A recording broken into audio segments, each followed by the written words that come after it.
Hello, hello. This is Mary Schiller with you live here in our Let's Make Money Honey 5-Day Money Making Challenge.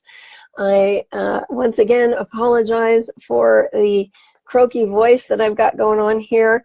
The good news is that I was having a little trouble earlier today health-wise, but I seem to have taken a turn for the better. So despite the way that my voice is coming across, I'm generally feeling a lot better now than I was a few hours ago. So I'm kind of celebrating here in Paris. Hey, Doug, good to see you. Thank you for joining. And I'm really happy to say that I'm feeling, probably about 50% better than I was this morning. I was a little bit concerned earlier today, but doing okay. So just please bear with the froggy sound if you can. Hey, Sarah, thank you. And we'll just proceed as if nothing's wrong.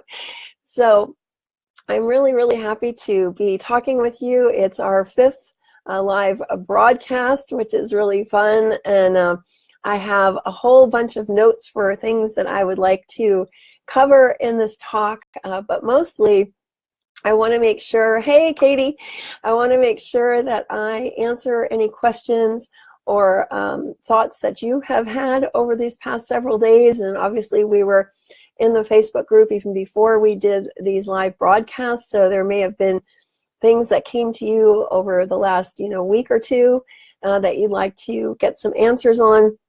So I'm really, hi, Dale, I'm really want to make sure that you understand that I am available here during this Facebook Live to answer any questions. Ask me the toughest ones you've got, and I'm willing to answer. Hey, Verena, you're very, very welcome. So let me just pause for 1 second to get a sip of water. Excuse me. And so, before I get started, I just want to let you know that tomorrow, November 15th, is the opening day for registration for the Let's Make Money Honey program. And just to give you a quick rundown about what that includes, it includes a 4-week online program, which is actually available to you the moment that you register. So I used to have it come out once a week, but I decided to make it all available at once because people usually like it that way. So that's available to you. I also have a private Facebook group that I facilitate very much like I've been doing in here, and I host a twice monthly, every other week, live session like this so people can ask questions. And basically it's an environment in which we support each other in seeing new things about money and supporting each other's goals, and just really creating a space where it's okay to talk about money. It's okay to talk about whether we're concerned about it, if we'd like to have more of it, how we're seeing things differently or not, and just a really, really nice place to hang out, if I do say so myself. I love everybody in there, just as I love everyone in here. So look for an email from me and for a note in here when that's open. It will open at about this time tomorrow, so like 24 hours from now. Okay, so let's get started.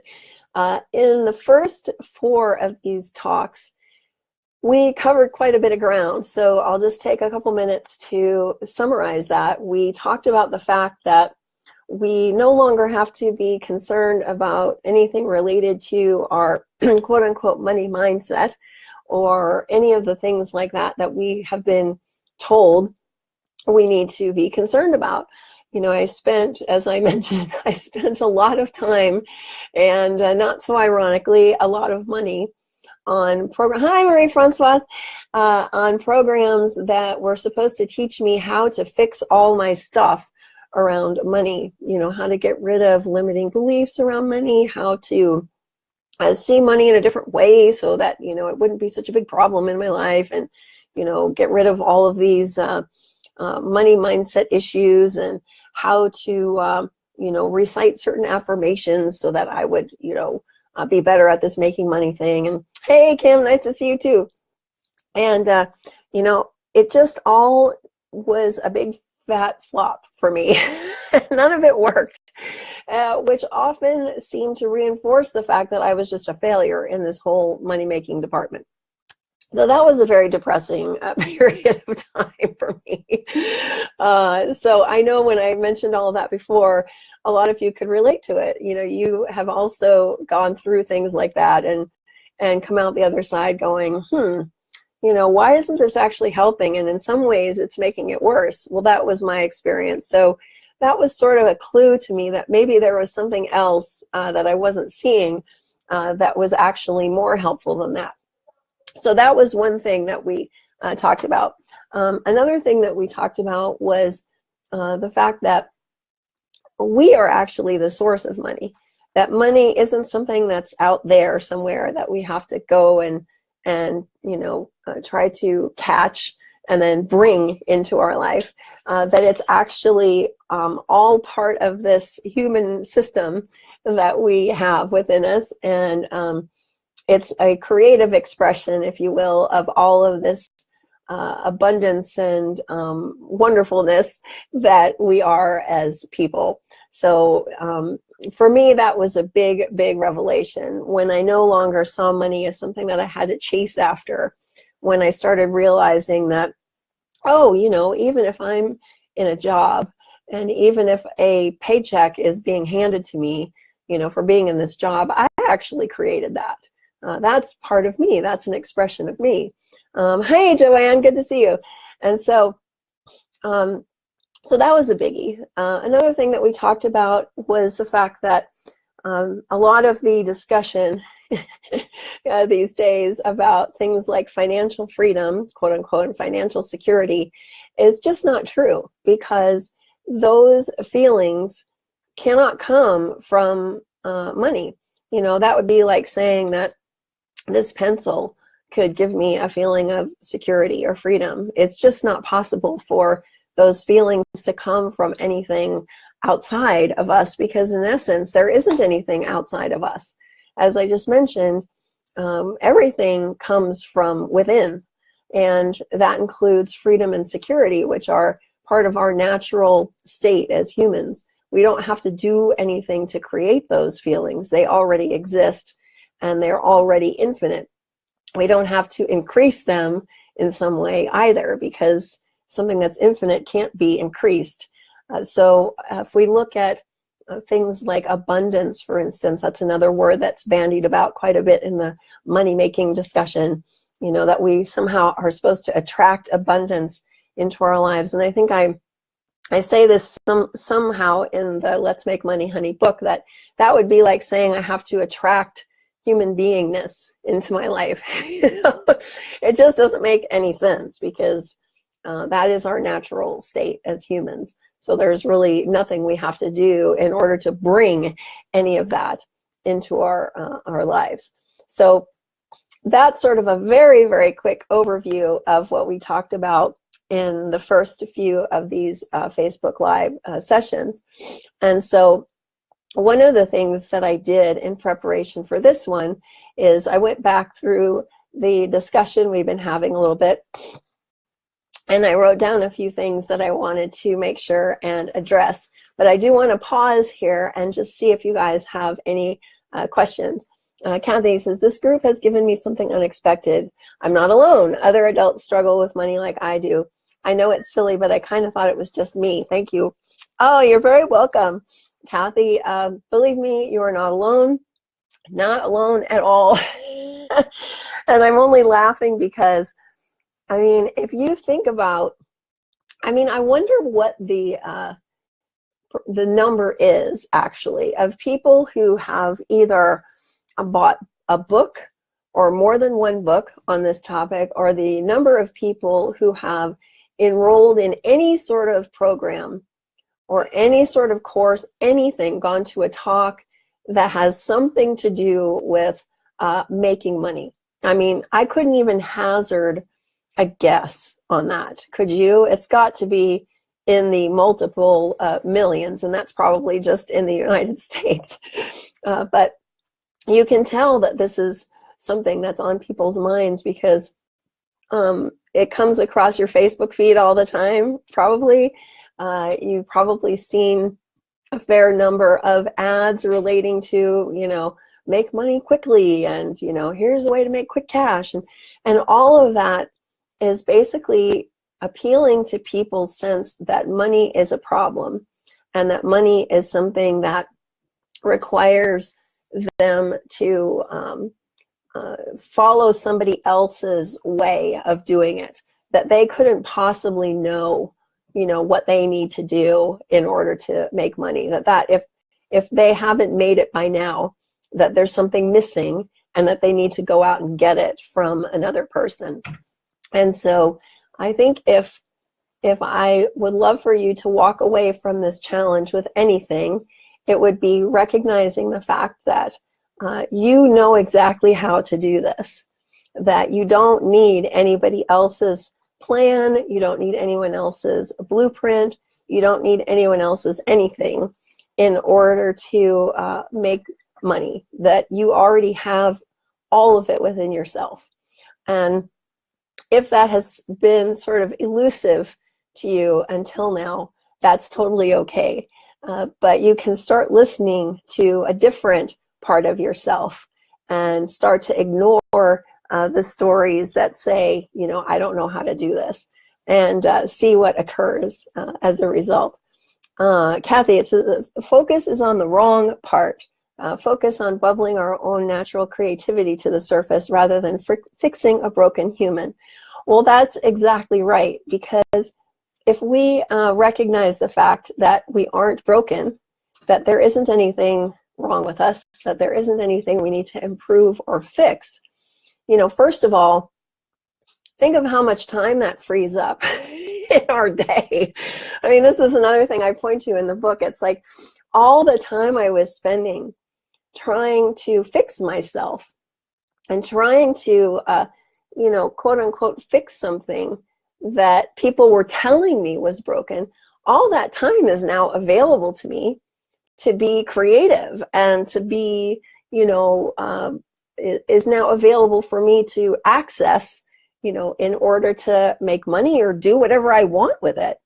I can't honestly believe how much time I spent, for my whole adult life, really, from age 22 to, let me think, I'm not joking, from 1983 through 2014, however many years that is, a long time, I spent most of that time trying to fix myself.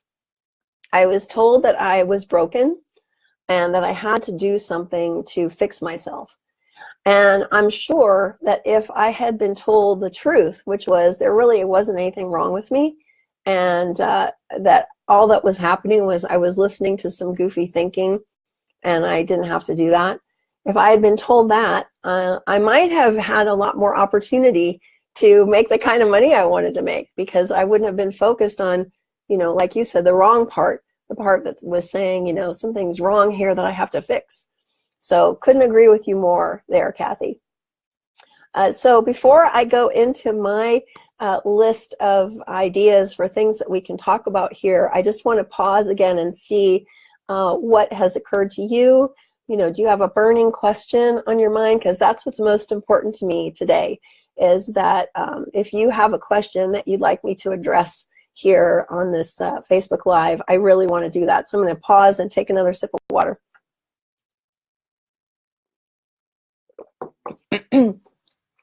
And pardon me, I've got use a little tissue here, and I'll just wait a few moments to see what other comments come up. Oh, hi, Danielle. So nice to see you. Yes, I'm seeing that same thing with my time in my life right now. I've started using my time for other things that bring me joy instead. Wow, well, that is awesome, because that's what life is for. That is what life is for. Gosh, I'm reminded of an interview that I heard, when was this? I don't know, maybe a year ago. It was with somebody that I used to work with who is pretty well known, and he's actually been quite successful financially. And yet on this interview, he was talking about how much work it takes to become a good person, and how much time you have to put in, and how much effort you have to put in order to become the person that you should be. And he sounded, even the tone of his voice was so labored, and it literally sounded as if he was, you know, carrying a boulder while he was talking. And the whole time I was listening, I was thinking, gosh, I wish I could just tell him the truth, which is that, you know, that's just not so. That, you know, are there things we could do to relate to people in a more compassionate way? Well, sure, but it all comes down to the same thing. It all comes down to recognizing that we're all absolutely fine. We can stop judging ourselves, first of all, and we can stop judging other people for their behavior and such when we realize that people act in certain ways that have no bearing on who they actually are underneath all of that. So I wish I could have told him that. Hey, Karen, I keep coming up with the same ideas for making more money. I've tried them before and haven't worked, so I'd like new ones, but I can't seem to get past the old ones. Hey, it's great that you asked that, because that was on my list of things to mention today. In fact, it was one of the central things I wanted to bring up. And Doug is also kind of alluding to that. Is there a way to get started on new projects that are different? I seem to be having trouble getting started. So one of the things that I saw in some of the comments in the group related to, you know, I'm really paraphrasing this. This is sort of an amalgamation of a bunch of comments, but they were things like, you know, I've been doing this one thing for a long time, and I keep trying to sort of tweak it, and it's not really having the result that I want in terms of money, you know, or I really want to make money doing this thing, and it just doesn't seem to be happening, you know, but it's really the only thing that I want to be doing with my time. Or, you know, some variation of that, in other words. And here's what is so amazing to me, and I didn't see this myself, and since I have, it's been extraordinarily helpful, is that we have this idea, as humans, we're very funny to me. We have this idea that we know how something is supposed to happen. We know how something is supposed to happen. And that if it doesn't happen with that how to, that if, you know, if it doesn't happen in that way, well, then that's it. There's nothing else to do, you know? So we tend to end up in these either or scenarios. Well, it's either this or that, and there isn't anything else. There's just no other way. You know, I've tried this and I've tried that, and nothing's worked, you know, so I'm stuck. There's no other way I can make money, or you know, if I have to do something else, it's not going to be anything I enjoy, so I'm just not even going to look there. So I'm going to continue to, you know, live in this state of depression around money. And I can relate to this because when I was in the job that I didn't like anymore, it seemed to me, this is how it looked to me, that the only way out of that job was to start working for myself again. That was how it looked to me. It was an either or. It was either I stay in this job that I hate, or I work for myself. So what I did was I tried to create a new business on the side, and this is key, I was creating that business on the side solely based on the fact that I thought it could bring in money so I could leave my job, okay? Now, I know that that's got to sound familiar for some of you listening. You know, you're desperate to get out of a certain situation that's bringing in money. So you try to set up something else on the side just to make money to get out of the other thing, okay? Well, it was an unmitigated disaster. It was an absolute disaster because I wasn't focusing on the thing that was actually helpful. I was using some skills that I had, but I wasn't really enjoying this thing on the side.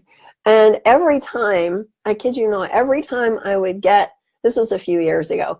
Every time I would get a client signing up and paying me something, I would just get this feeling inside, like, oh no, now I have to do another one of these projects. And I should have known at that point that I was looking in the wrong direction, but it just wasn't obvious to me. And so for the longest time, that was my either or. It was like, either I'm in this job that I hate, or I'm doing this other thing that I don't really like. And I'm stuck both ways now. Like, now I've really painted myself into a corner. And I stayed in that kind of state for a few years. It took me probably 3 years to kind of wake up from that. And what woke me up was one day, I don't know why this thought came to me, but it did, and I'm very grateful, so I'm going to share this insight with you. It was like, hey, wait a second. This relates to what I talked about on yesterday's Facebook Live about what if it's actually easy. It was kind of like, wait a minute, what if there's actually a third possibility? What if there's actually more than another possibility here? What if there's like a million other possibilities here for me that I just haven't noticed because I've been so focused on this or that my eyes have been down here instead of looking up here and going, wow, look at this huge landscape of possibilities for me that I hadn't noticed. And as soon as I kind of lifted my head up and went, wow, there's a lot of other ways I could leave this job and not do stuff over here that I don't like, you know, what else is there? Well, I kid you not, within a week, I had this I got this freelance gig that eventually turned into this full-time sales job that I was talking about on the 4th of these Facebook Lives. And I thought, well, that was interesting, you know. So now here's the key to this. Whenever I find myself in one of those either or kinds of sets of thinking, I know right away that I am just not seeing the forest for the trees. I know that I am looking at a fake story, because it is never an either or kind of situation, ever, ever, ever.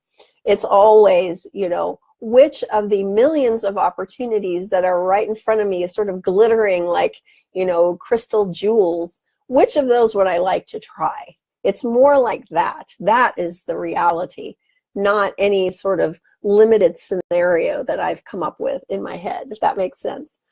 So let me know. Ellie says, at the moment, I have more opportunities than I know what to do with, and I'm wondering if I have to choose or how many I can do. It's pretty amazing. I'd love to actually realize one or more. Then you can. There is, you know, we have also, I'm glad you said that, Ellie. That's awesome. You know, we have this idea that we're only capable of, you know, maybe doing one thing at a time or something. And I think I personally, and a lot of other people, are very good evidence to the fact that that is not true. You know, one of the questions I get asked so frequently is, how do you create so much? You know, how are you able to have so much creative output? You know, how are you able to do so many things? I've had people tell me that probably, I don't know when that started, probably 30 years ago, people were asking me that. And now I can see very clearly, it's like, well, we have no limits on that either. It only looks like we do. Yeah, we do have to sleep sometimes. But I think that, you know, one of the video coaching sessions in the Let's Make Money Honey program talks about, you know, get ready for the speed at which you can do things. Because once you start to realize that you do not have these limits, that those are all made up, suddenly your productivity will increase without effort. There's nothing you have to do to increase your productivity. It will just show up whenever you need it. It just shows up. So, so you can, Ellie, you can do as much as you want, you know, and personally, I like doing that because I kind of figure out, you know, which things I really enjoy and which ones I kind of don't. And then I can focus more attention on the things that I do like. Thanks, Karen. Yeah, it's never either or, Danielle. I know it can really look like that sometimes, but like I said, that is a very helpful thing for me to see, because then I know for a fact that I am not seeing what's really in front of me. Oh, I'm glad this is ringing true for you, Joanne. Hey, Marie-Francoise. I feel the either or thing right now. Either I get picked from an audition and then picked to do the job, or I have to create my own work. Right. I'm open to creating my own work. That'd be great. But it all feels very hard and impossible. I'm exhausted and feel alone in all of it. So thank you for sharing that, Marie-Francoise. So I think what would be helpful to you and to other people, if you're having that same sort of situation, like it's either this or that, and all of this feels very hard, is just kind of, how can I say this? If you can kind of step back from yourself, you know, kind of zoom, since you're into acting and producing all that, Marie-Francoise, that you'll relate to this metaphor, zoom the camera out, okay? And see the fact that you're on a set, okay? You're on a movie set, and you're acting the part of someone who sees their options as limited. And you're not realizing that you're actually on a set inside a building, and there's actually, if you just took a couple of steps out the exit, there's an entire world out there of other ways that things could happen for you. So, you know, I actually find the either or thinking, and this is so hard thinking, this will never work thinking, I actually really appreciate having that sensation, because it's like flashing red lights going, whoa, Mary, just stop right there. Just stop, because you're seeing something that is completely not true right now. So why don't you just sit down on the bench in your mind for a little while and just take a breather, appreciate the fact that your creative powers are so great that you have managed to paint a picture of life that looks very limiting, because that's a pretty amazing achievement considering the fact that you have no limits. So pause and appreciate the power that you have to create this vision of yourself. And then, you know, take a time out and kind of realize where you are in this picture. And that you're simply having a moment where you're looking at the movie, you're looking at the play, you're looking at the story, and you're buying into it. And actually, it's not real. It's not true. It looks real. But the moment you kind of go, whoa, wait a second, suddenly it's like, wow, there's like a million other ways that I could do this. You know, there's a million other ways, or, you know, infinite ways, really, that I can have the kind of life that I want to have, doing the things that I want to be doing. And maybe I'm just not seeing those because it's looked like this or that or nothing. So I don't know if that was helpful, Marie-Francoise, but let me know in the comments. Let me just take a quick look at my notes here. Oh, right, there was another question I wanted to, okay. So one of the people in the group, I couldn't find the comment again, but I remember the essence of what it was kind of questioning this idea of, you know, it actually being easy. That, you know, what if this money-making thing is actually easy?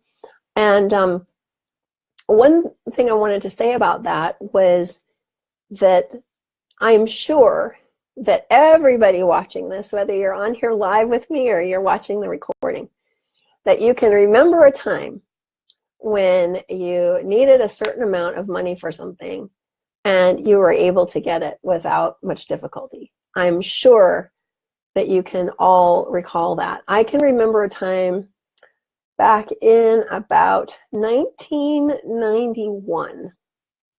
So this was like way, way, way before I saw any of this stuff. I was at that time living on the poverty line and being very proud and not getting food stamps and things like that, even though I qualified for them. I just couldn't bring myself to do it. I was working part-time, and I had No, this was actually 1993. Sorry, 1993. I was working part-time and I had decided to go back to school to get a master's degree. So I had taken out some student loans to help me live and cover the bills as well as the part-time job. I was a single mom at the time too, so I had lots going on. And I had a huge legal bill I was trying to pay off. And I also had incurred some medical expenses because I'd had a stint in the hospital, a rather extended stint in the hospital because I had a really serious back problem. And so I had a couple of these bills that were just looming over me. And the hospital bill was the more pressing one because I wasn't able to negotiate a good payoff plan with them. The lawyer was a little more understanding and they were taking payments, but the hospital was just being horrible about it. And I think I owed them about $4,000. And at the time, I think my total income from my job and the child support I was getting was like $1,400 a month. So it was not very much. That had to cover everything. And so I filled out my tax stuff, which was sort of silly because I didn't really make anything. So I filled it out anyway, and I was happily surprised by what was called then, I don't know if it's still called this, the Earned Income Tax Credit. And it was amazing because the check that I got reimbursing me from the government was almost to the penny the exact amount I needed to pay off the hospital bill. And I was just so like happy and surprised. And that was an example to me that I can look back on and go, you know, I didn't do anything to quote unquote earn that money. All I did was fill out a form and check a few boxes, and then that bill was taken care of for me. And so I'm sure, you know, if you thought about it, you could think of times when things like that have happened for you. And to me, that's all the evidence I need. I just don't need any more than that to know that this does not have to be difficult at all. There have been plenty of times in my life where I have either come up with a way to earn the money myself in a way that's been pretty interesting and fast, or I've come up with some ingenious way of selling something in order to get the money I needed to pay for something. That's happened frequently, or, you know, all kinds of things. So how many of you can relate to that? You know, you can hit an emoticon or tell me in the comments if there has ever been a time where you really needed money for something and it came without you doing a whole lot to get it. So, you know, that's a pretty good indicator that this does not have to be, you know, this horrifically difficult experience that we all make it out to be. Yeah, I'm sure you can. I'm absolutely sure you can, Sarah and others. And so the only thing that ever makes things look difficult, and I also, going back to Marie-Françoise's comment, the only thing, yeah, right, Karen, more than once, the things that make it look hard, the things that make it look exhausting, it's not anything out there. I don't really have a good way of saying this except to say that every single thing we experience comes from in here. There is nothing that out there that is making us experience anything. It's all coming from within here. So if we're feeling exhausted, we have the option to not look at that. If we're feeling like this is hard, we have the option to not look at that. It's all coming from in here. So it's not like, you know, somebody is waving something in my face and I have no option but to stare at it. I can just be like, yeah, I don't feel like looking at that today. So what else can I look at? What else is there for me? I'm tired of looking at these exhausted, tiring, difficult, this is hard thoughts. So what else is there? We do have that option. Sarah says, yeah, Doug can relate to that too. Sarah says, my story up to now has been living hand to mouth. So, so is it possible, Sarah, for you to see that is something that has looked real to you because you keep looking at it as real, that it actually doesn't reflect the reality of what you are and what you are capable of.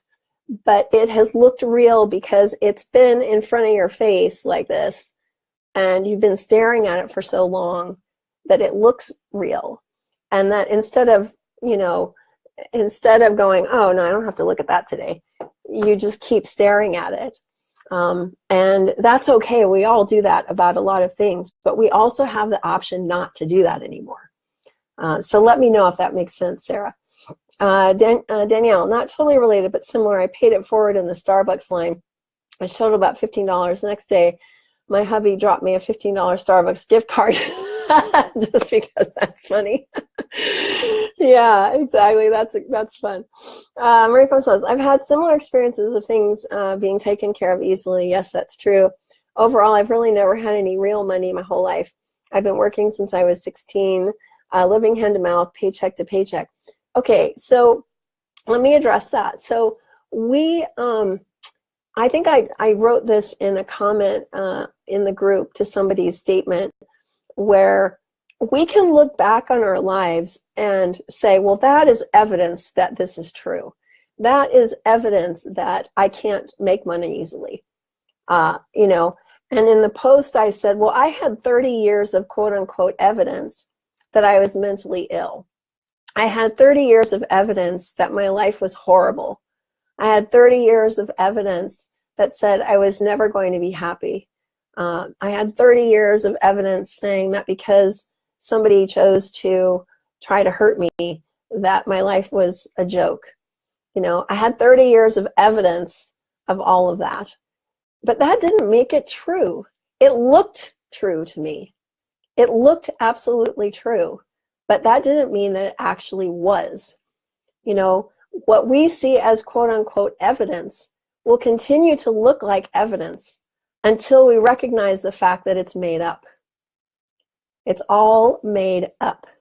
We are not obligated to ever look in that direction ever again.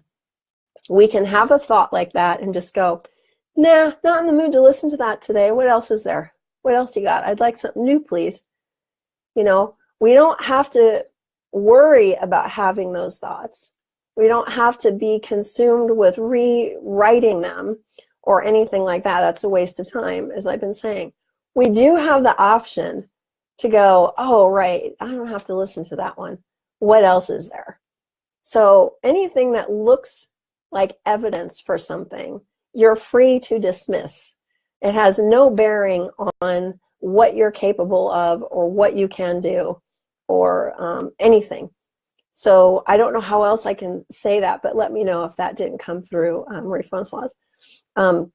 Verena, funny enough, I find it relatively easy to travel on a low budget, finding ways to work for accommodation and board, but when it comes to making money, it looks like a different world. Well, isn't that interesting? Because you're utilizing the same thing. You're utilizing, Verena, that same innate creativity when it comes to traveling that you could use for making money. It's all the same resource. That was another thing we talked about pretty extensively on one of these calls, right? Is that if we see ourselves, like Marie-Françoise, you're obviously very, very creative when it comes to performing and acting and writing and all of these things. That creative force is available to you when it comes to making money as well. There's no delineation within us in terms of creative powers. It's not like, oh, yeah, you're only creative here, but you're not creative over here. There's no such thing. It's across the board. So you can be creative in any way that you want, any way that you want. All you have to do is stop looking at the old story that keeps popping up. You can, as I kind of alluded to this earlier, I sometimes get kind of overwhelmed with appreciation for the fact that our thinking is so interesting that it can create these scenarios that make it look like we're lacking in some way. It's kind of like, wow, that is a really cool skill we have to make it look so real to us. That's pretty amazing. So you can, instead of judging yourself for that, you can stop and appreciate that fact about what it means to be human. And, you know, kind of laugh it off and sort of love yourself for that instead of being judgmental. I firmly believe that we can stop judging anything about ourselves, and that will also help us to access this creative power that we've got across the board. So Sarah, yes, looks real, but totally ready to change the picture, ready for new experiences. All you got to do is like ask. You know, that seems so strange to say, oh, can I ask for a new experience? Yeah, you can. You know, one of the things that I think I've mentioned this before is if I feel like I'm sort of caught in an old merry-go-round of thinking about something, I'll just say, you know, I would really like some new ideas about this. So what have you got for me? And I'll just wait and see what occurs. One of my friends does this fun thing where she'll write down a question on a piece of paper, you know, I'd really like a new idea about whatever, you know, what do you think? And then whatever comes into her mind, she'll just write it down really fast, you know, before it disappears. She just writes it down. And you'd be amazed at, like I said, the incredible power we have to generate new ideas. They're just right there every time we need one. Every single time we need one, all we have to do is listen, and they're there. So let me go back up here. Hang on a second. Marie-Francoise, don't the thoughts come back stronger when you dismiss them? I can do that for a short while, but then they come roaring back. I really appreciate you doing this. Oh, sure.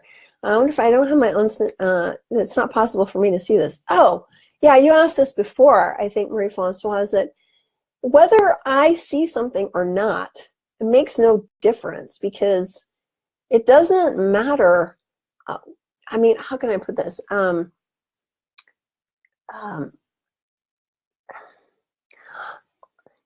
Whether we quote unquote see something doesn't mean it's not there. You know, just because I can't explain at all how gravity works doesn't mean that it isn't working all the time.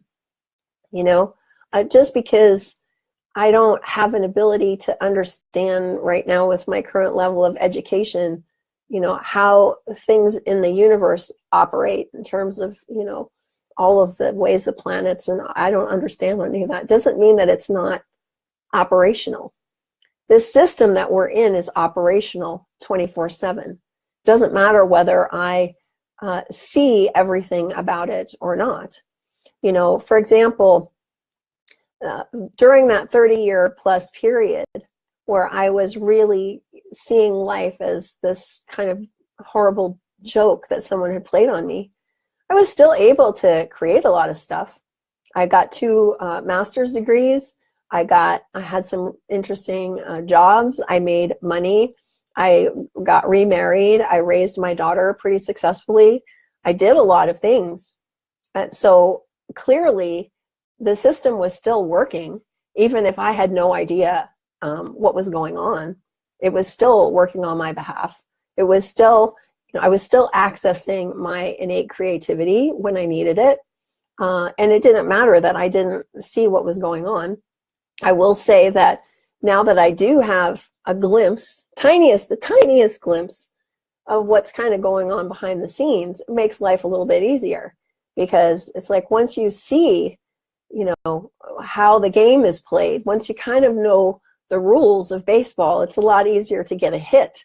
You know, if I keep going up to the plate, not having any sense at all of how the game is played, occasionally things will sort of work. But it's a lot easier when you know the rules.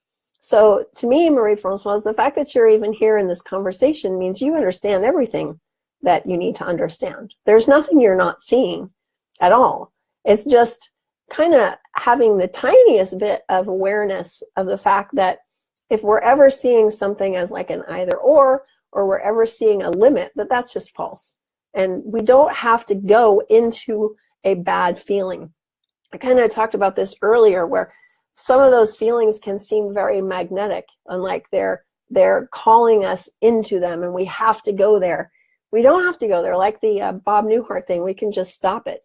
You know, one of my favorite lines in there is something where the woman is saying, well, you know, my mother, blah, blah, blah, when I was growing up, and he says, oh, no, we don't go there. You know, that's exactly what I'm trying to do here, is say, if there's anything pulling you in a direction that doesn't feel light, that doesn't feel possible, that doesn't feel like it's filled with potential, you don't have to go there. You just don't have to go there. And if you do, oh well, so what? Doesn't matter. You can have all those feelings and stuff. It doesn't have anything to do with the underlying mechanism that is always at work for you.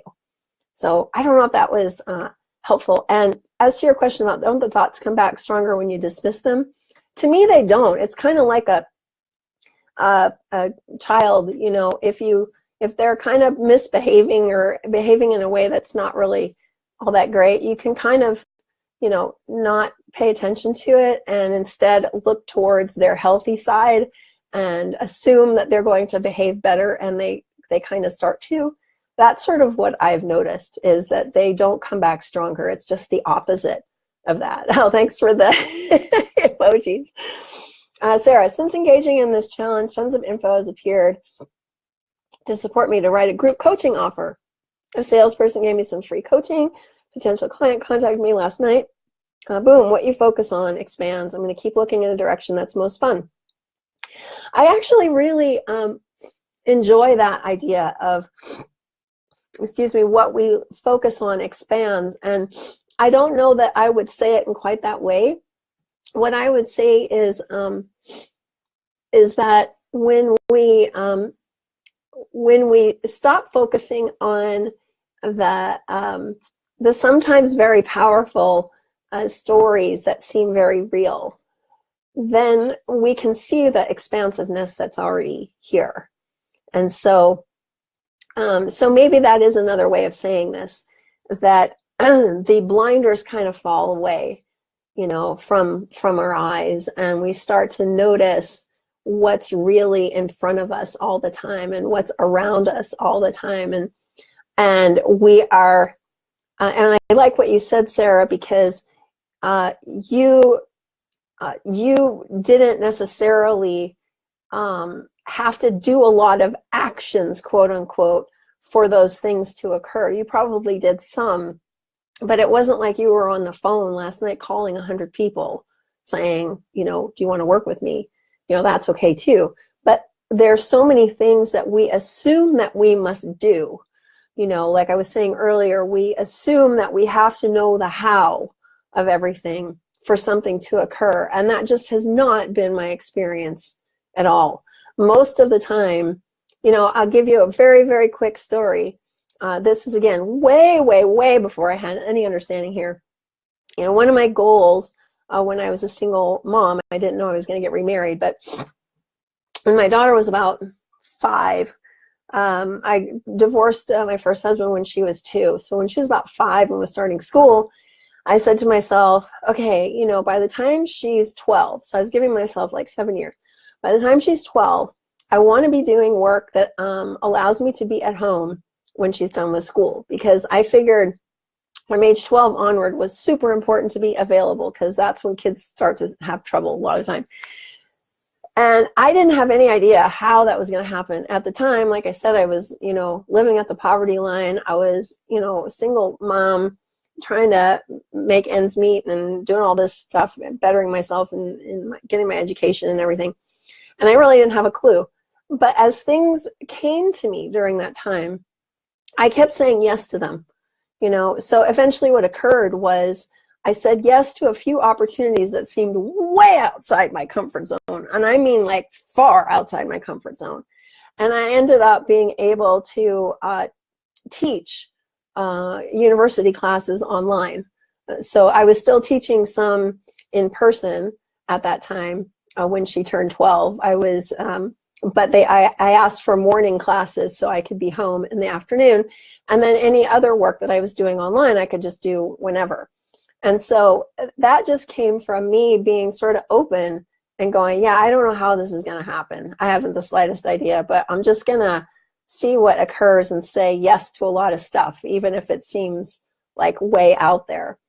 So I think that that's part of it too, is being willing to say yes to something, even if you have no idea how that fits into anything, you might be surprised that it does, or it's a step in a direction that you may not have ever thought about, because how could we ever know the how to? How could we ever know that? So let me know if that's helpful too. Verena, so could we perhaps see making money doing fun stuff like a skill in itself that we can get better at? Oh, for sure. Absolutely, for sure. You know, I think that the whole, how can I say this? I think we have a tendency to put this whole topic of making money into a little box. Like somehow it looks special, if you will. It looks like the exception.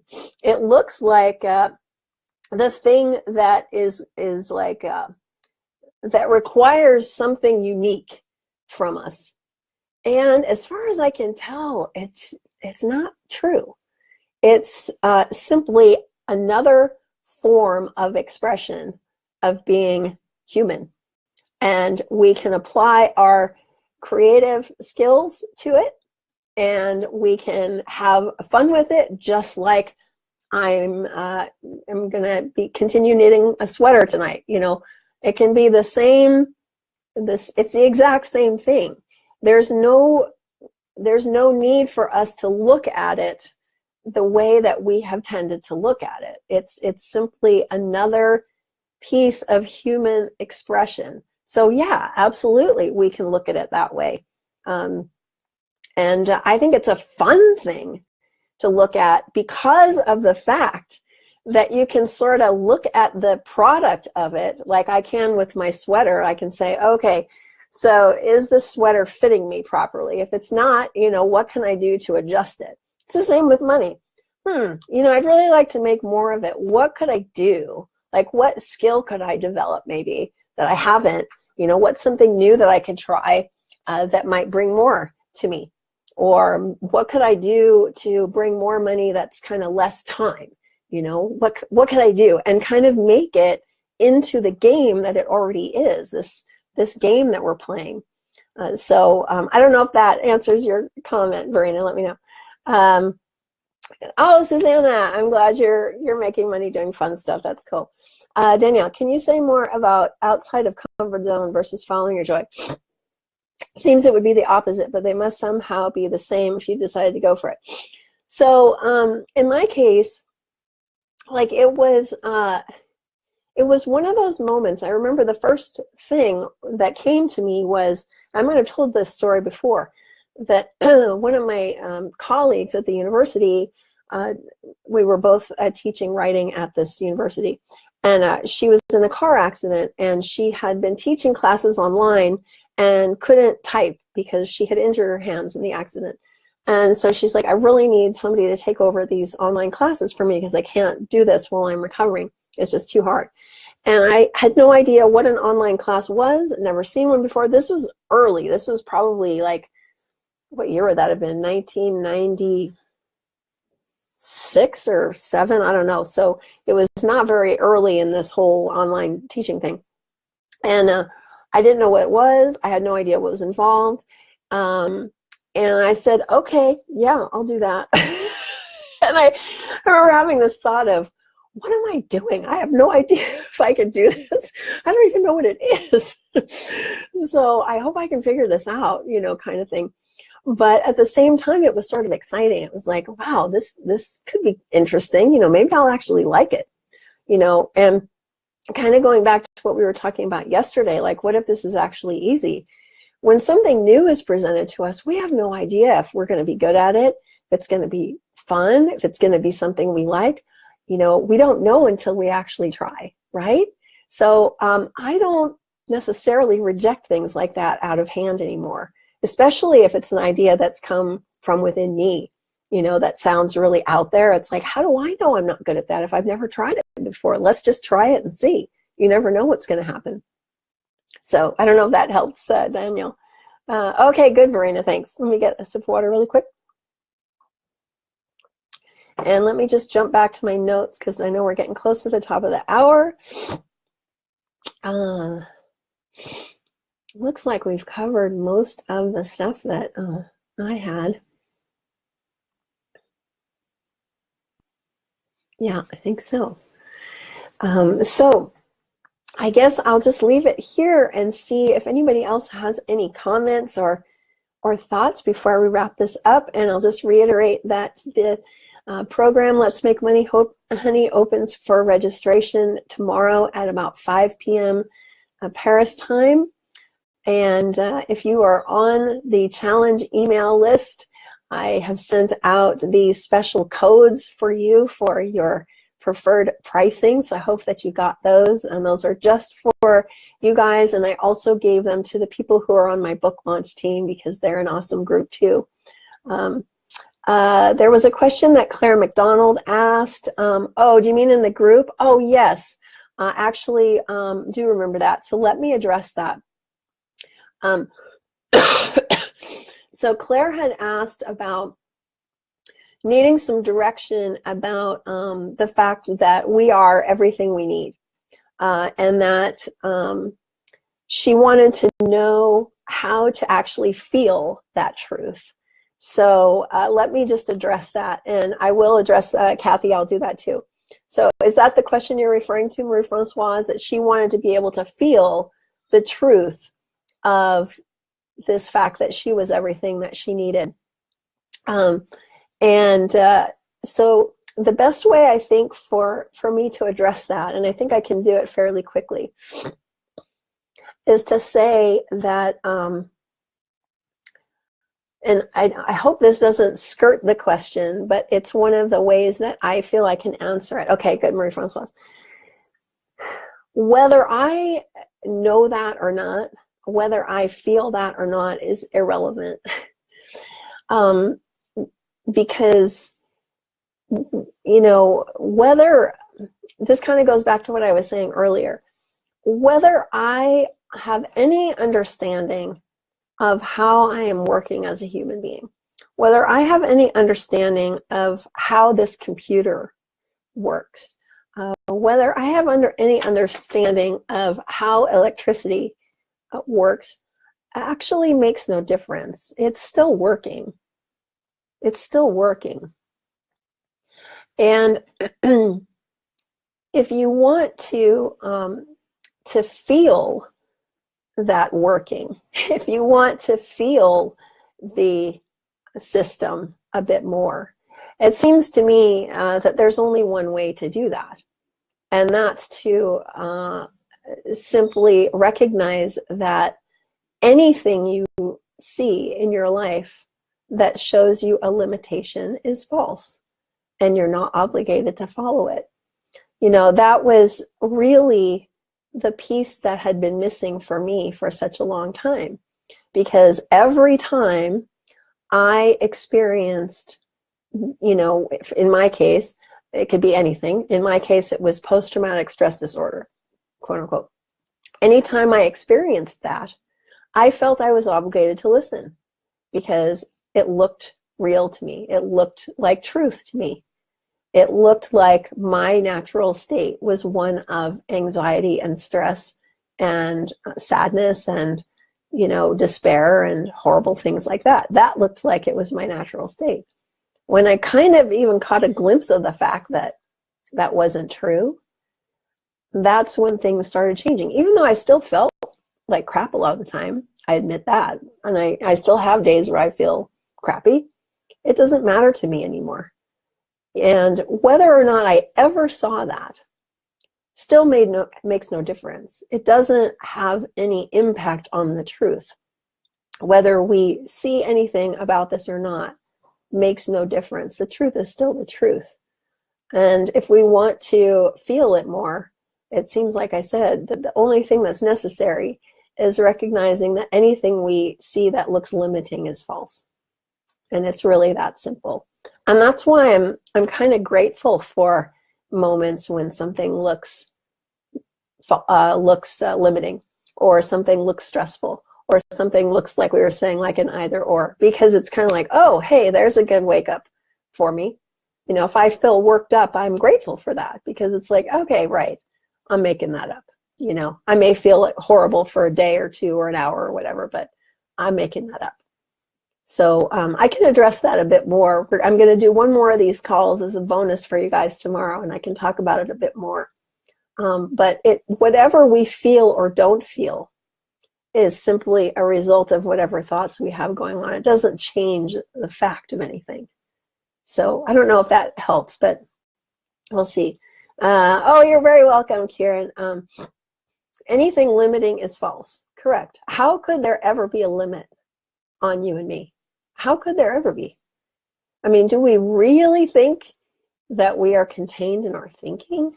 I mean, we can know that that's false because we can watch our thinking. So, you know, as Eckhart Tolle talks about, you know, if we can watch our thinking, then we are not our thinking. I mean, that just seems obvious, right?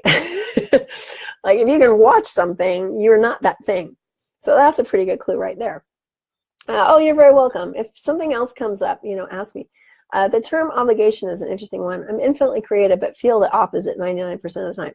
So sit with the point of view that you don't have to feel it, that anything limiting is false. Yeah, and if you do feel it, this was the other piece that I was going to say was when I started to kind of get that all of the anxiety and stuff that I had wasn't an indicator of me, that it was simply thinking I was having, then the fact that I felt anxious started to look like, okay, so what? So now, most of the time, if I'm in kind of a state that isn't very fun, I'm more likely to say, oh, well, so what? You know, it's not a problem. You know, even if I feel a certain way 99% of the time, it's not indicating anything true, so there's no real issue with that. So I don't know if that's helpful, but I can come back to it if you'd like on tomorrow's call. So let me answer Kathy's question. Please review how the program works. So the program is really cool, I think, if I do say so myself, because it includes a 4-week online program that you can go through at your leisure. Each week has several videos of me talking, and it kind of walks you through a lot of the topics that we've been covering in here, and each week has a little exercise that you can do. And then on top of that, I facilitate a Facebook group, and I'm committing to doing that for at least another year. And so every month, we just started this in November, every month we have a theme. This month's theme in there has been do more of what you want and less of what you don't, and see what happens. And so every month I have 2 Facebook Lives in there, very much like this, where I will talk about something related to the theme for the month or something in one of the lessons that someone's brought up, and then we'll have a Q&A, and then I put that recording inside the course so you have access to it very easily. So basically you have access to everything all the time. And I've designed it so you can pay for a year and have access to it for a whole year for a low price of $247 with your challenge discount.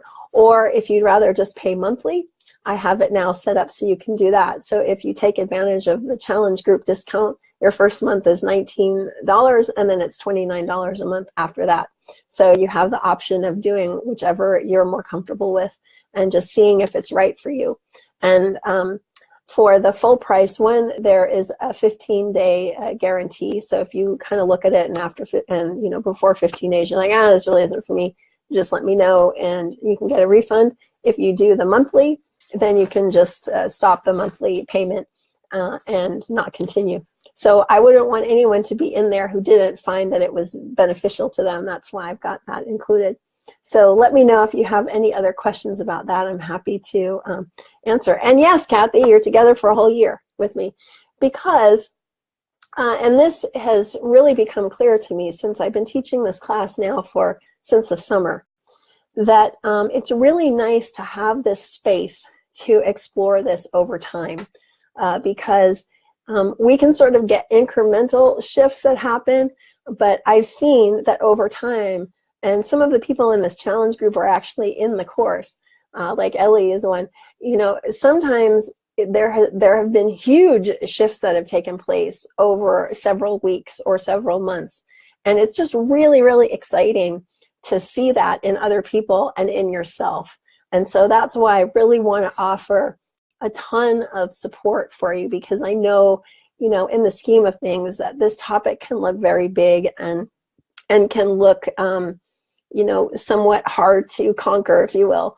And I really want to be available to you for as long as I possibly can, and be a support to you as you experience it in a different way. As consistency is more important than intensity. Oh, that's a great point.